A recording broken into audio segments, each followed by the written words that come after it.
करतायत, गुलाल उधळला जात आहे, वाजंत्री या ठिकाणी आले, हलगी वाजवली जात आहे, फटाका फडकवण्यात आलेले आहेत, फटाके लावण्यात आलेले आहेत। या ठिकाणी भगवा ध्वज या ठिकाणी फडकवला जात आहे आणि आपण पाहतो की कशा पद्धतीने जबरदस्त सेलिब्रेशन, जबरदस्त आनंद या मराठा बांधवांकडून केला जात आहे। जे अनुग्रह आपण इतर कुटुंबाला आणि नोकरी देण्याचं ते मान्य केलेलं आहे। मान्य केलं त्यांनी, आपल्या बलिदान केलेल्या पोरायचा दोन सुद्धा। फक्त तुम्ही शांततेत सगळ्यांनी आपण आपल्या गावाकडे जायचं बरं का, शांततेत। मला दवाखान्यात राहावं लागणार आहे आता, मी निवांत येईन तुमच्या भेटीला। छत्रपती शिवाजी महाराज की, छत्रपती संभाजी महाराज की। वरच्या बैठकींसाठी ते उपस्थित होते आणि आता ती जी गाडी आहे ती जीआर आणण्यासाठी निघाली। अवघ्या अर्ध्या तासात हा जीआर जो आहे तो मनोज जरांगे पाटलांना दिला जाईल आणि या ठिकाणी आता आंदोलक सुद्धा आपण पाहतोय की जल्लोष करतायत आणि अवघ्या अर्ध्या तासात हा जीआर दिला जाणार असल्याची माहिती जी आहे ती कोकण आयुक्त आणि सचिव जे आहेत ते या ठिकाणाहून गेलेले आहेत आणि ते या ठिकाणी आता अवघ्या अर्ध्या तासात जीआर घेऊन पोहोचणार आहेत। आपण जर आता पाहिलं तर या ठिकाणी मोठा जल्लोष देखील केला जातोय। अवघ्या अर्ध्या तासात या मराठा आंदोलकांच्या हातामध्ये ज्या दोन मागण्या महत्त्वाच्या होत्या, हैदराबाद गॅझेट असेल किंवा सातारा गॅझेट, या दोन्ही मागण्या ज्या आहेत त्या आता त्याचे जीआर अवघ्या अर्ध्या तासात दिले जाणार असल्याची माहिती देण्यात आली आहे। मनोज जरांगे पाटील यांच्या मराठा आंदोलनाला मोठं यश मिळालं। समितीने हैदराबाद गॅझेट मान्य असल्याचं सांगितलं आहे। त्यानुसार गावातील, नात्यातील, कुळातील लोकांशी चर्चा करून कुणबी प्रमाणपत्र देणार असल्याचं उपसमितीने मनोज जरांगे यांच्यासमोर मान्य केलं। तसेच सातारा गॅझेटरच्या मागणीवर जलद गतीने निर्णय घेणार असल्याचंही उपसमितीने मान्य केलं आहे। मराठा आणि कुणबी एकच असल्याची मागणी जरांगे यांनी केली होती, त्यावर ही प्रक्रिया थोडी किचकट आहे, यासाठी 1-2 महिन्यांचा कालावधी द्या अशी मागणी उपसमितीने केली आहे। मनोज जरांगे यांनी मराठा आरक्षणासाठी 5 मागण्या केल्या होत्या, त्यावर मराठा समितीकडून 8 प्रस्ताव जरांगे यांना देण्यात आले। हैदराबादच्या गॅझेटची तात्काळ अंमलबजावणी करण्यात येणार आहे। तसेच उपसमितीने मसुद्यामध्ये ज्या ज्या गोष्टी नमूद करण्यात आलेल्या आहेत त्यावर तातडीने जीआर काढण्यात येणार असल्याचाही शब्द उपसमितीने दिलाय। मनोज जरांगे पाटील यांनी या मागण्या मान्य केल्या तर त्यासंबंधी तातडीने जीआर काढतो आणि त्यांची लगेचच अंमलबजावणी करतो असा सुद्धा शब्द मराठा उपसमितीने दिलाय। पण मराठा आणि कुणबी एकच आहेत या मनोज जरांगे यांच्या मागणीवर तुर्तास निर्णय मात्र घेण्यात आलेला नाही। ही प्रक्रिया किचकट असल्याने त्याला 1 किंवा 2 महिन्यांचा वेळ द्या अशी मागणी उपसमितीने केली आहे। यावेळी मराठा उपसमितीमध्ये अध्यक्ष राधाकृष्ण विखे पाटील, मंत्री शिवेंद्रराजे भोसले, मंत्री माणिकराव कोकाटे, उदय सामंत यांचा सुद्धा समावेश होता। याआधी शिंदे समितीने जरांगे पाटील यांच्याशी संवाद साधलेला होता। त्यानंतर या संदर्भामध्ये मराठा उपसमितीशी चर्चा केली। त्यानंतर मराठा उपसमितीने मराठा आरक्षणाचा अंतिम मसुदा तयार केला आणि तो जरांगे यांना दिलाय। मनोज जरांगे पाटील यांच्या नेमक्या मागण्या काय होत्या आणि त्यावर सरकारचं उत्तर काय होतं हे आपण या ठिकाणी जाणून घेऊयात। आझाद मैदानावर उपोषणासाठी बसलेल्या मनोज जरांगे पाटील यांच्या आंदोलनाचा आजचा 5वा दिवस। त्यांचं आंदोलन सुरू झाल्यापासून न्यायमूर्ती शिंदेंनी समिती सोडली तर सरकारकडून कोणीही त्यांची भेट घेण्यासाठी, त्यांच्याशी चर्चा करण्यासाठी आलेलं नव्हतं। त्यामुळे मनोज जरांगे पाटील यांच्या आंदोलनाबाबत सरकार काय करतंय असे प्रश्न विचारले जात होते।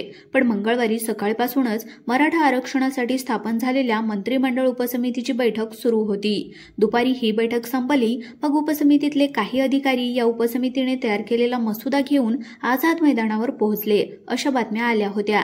या सगळ्या घडामोडी सुरू असताना उपसमितीचे अध्यक्ष राधाकृष्ण विखे पाटील यांनी माध्यमांशी संवाद साधला।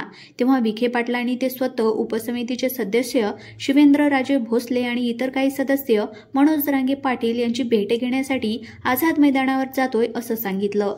त्यानंतर दुपारी 3:30 वाजताच्या आसपास राधाकृष्ण विखे पाटलांसह सरकारचं शिष्टमंडळ आझाद मैदानावर दाखल झालं। सरकारच्या शिष्टमंडळाने मनोज जरांगे पाटील यांची भेट घेत उपसमितीने तयार केलेल्या मसुद्याबाबत चर्चा केली। त्यानंतर मनोज जरांगे पाटील यांनी ही चर्चा संपूर्ण झाल्याच्या नंतर आपण जिंकलो अशी घोषणा केली। पण मंत्रिमंडळ उपसमितीने तयार केलेला हा अंतिम मसुदा आहे तरी काय, या मसुद्यामध्ये नक्की कोणत्या गोष्टी तरतूद करण्यात आल्या आहेत यावर मनोज जरांगे पाटील यांची काय भूमिका आहे, सगळी माहिती जाणून घेऊया त्याच्या या व्हिडिओच्या माध्यमातून। तर सर्वात अगोदर मंत्रिमंडळ उपसमितीने तयार केलेल्या मसुद्यामध्ये नेमकं काय नमूद करण्यात आलं आहे, सोबतच मनोज जरांगे पाटील आणि राधाकृष्ण विखे पाटील यांच्यामध्ये झालेल्या चर्चेत नेमकं काय घडलं हे समजून घेऊयात।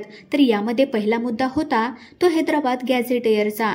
जरांगेंनी हैदराबाद गॅझेटर लागू करण्यात यावं अशी मागणी केली होती। मंत्री विखे पाटील यांनी यावेळी मनोज जरांगे यांना सरकारने हैदराबाद गॅझेटर लागू करण्याचा निर्णय घेतल्याची माहिती दिली। जरांगे यांनी याविषयी बोलताना सांगितलं, सरकारने हैदराबाद गॅझेटरची अंमलबजावणी करण्यास मान्यता दिली आहे। सातारा संस्थाच्या गॅझेटियरमध्ये पश्चिम महाराष्ट्र संपूर्ण बसतो। सातारा गॅझेटियर तथा पुणे व ऑन गॅझेटियरची अंमलबजावणी करण्याच्या मुद्द्यावर कायदेशीर बाबी तपासून जलद गतीने निर्णय घेण्यात येईल असं सुद्धा सरकारने सांगितलं आहे। या प्रकरणी 2-3 मुद्द्यावर कायदेशीर त्रुटी आहेत, पण सरकारने यावरही 15 दिवसांमध्ये योग्य ती कारवाई करण्याची ग्वाही दिली आहे। त्यावर आपण सरकारला सातारा गॅझेटर लागू करण्यासाठी 1 महिन्याचा वेळ देऊ शकतो असं मनोज जरांगे पाटील म्हणाले। याबाबत त्यांनी शिवेंद्रराजे भोसले यांनाही साक्षीदार ठरवलं। त्यानंतर दुसरा मुद्दा निघाला तो म्हणजे मराठा आंदोलकावर दाखल असलेल्या गुन्ह्यांचा। सरकारने या मसुद्यामध्ये मराठा आंदोलकावर दाखल असलेले गुन्हे सप्टेंबर अखेरपर्यंत मागे घेण्यात येतील असं नमूद केलं आहे।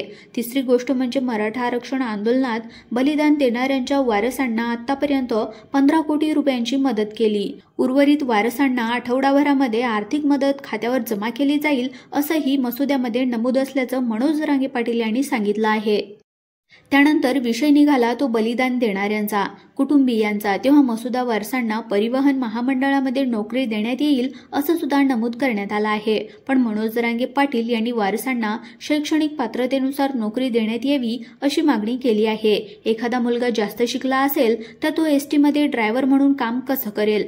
त्याऐवजी सरकारने त्यांना MIDC किंवा पात्रतेनुसार नोकऱ्या द्याव्यात अशी मागणी केली। उदय सामंत साहेब, तुम्ही इथं आहात, पटकन सही करून टाका असं म्हणत मनोज जरांगे पाटील यांनी उदय सामंत यांना सही करण्याचा आग्रह सुद्धा केला। त्यानंतर विषय निघाला कास्ट व्हॅलिडिटीचा। ज्या 58 लाख नोंदी सापडलेल्या आहेत त्यांना कास्ट व्हॅलिडिटी सर्टिफिकेट लवकरात लवकर द्या। सर्टिफिकेट देण्यासाठी 25-25 हजार रुपये घेतले जातात, त्यामुळे तुम्ही याबाबत निर्णय घ्या, कारण पैसे नसल्याने मराठ्यांना गरीब पोरांचं मोठं नुकसान होतंय। त्यामुळे मनोज जरांगे पाटील यांनी सर्टिफिकेट लवकर देण्याची सुद्धा मागणी केली आहे। यावर राधाकृष्ण विखे पाटील यांनी सांगितलं की हे खरं आहे। काही ठिकाणी अशा घटना घडलेल्या आहेत, त्यासंबंधी जिल्हाधिकारी आणि इतर संबंधित सगळ्या यंत्रणांना आदेश देण्यात येतील।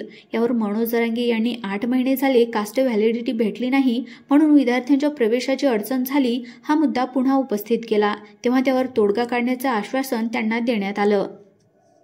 मनोज जरांगे म्हणाले, 3 GR काढा, तुम्हाला सुद्धा टेन्शन नको, बरोबर ना लोक हो, काय करायचंय, ओके म्हणायचं का पोरांनो, असं म्हणत त्यांनी लोकांना साथ दिली।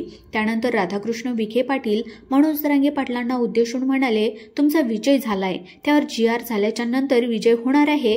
ज्या दिवशी तुम्ही GR काढून अंमलबजावणी कराल तेव्हा आमचा विजय।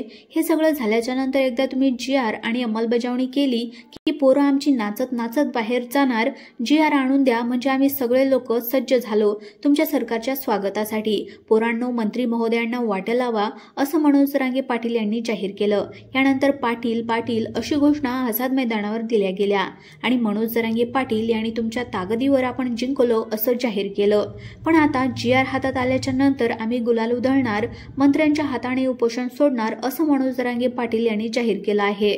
सध्या अभ्यासकाकडून मसुद्यावर चर्चा सुरू आहेत, त्यामुळे GR कधी निघतो आणि त्यानंतर काय घडतं याकडे सगळ्यांचं लक्ष लागून आहे। सरकारने दिलेला शब्द, जरांगे पाटील यांची भूमिका, याबद्दल तुम्हाला काय वाटतं? खरंच जरांगे पाटील जिंकलेत का? तुमची मतं आणि प्रतिक्रिया कमेंट करून नक्की कळवा आणि माहितीपूर्ण व्हिडिओज पाहण्यासाठी आमच्या YouTube चॅनलला आत्ता सबस्क्राईब करून ठेवा।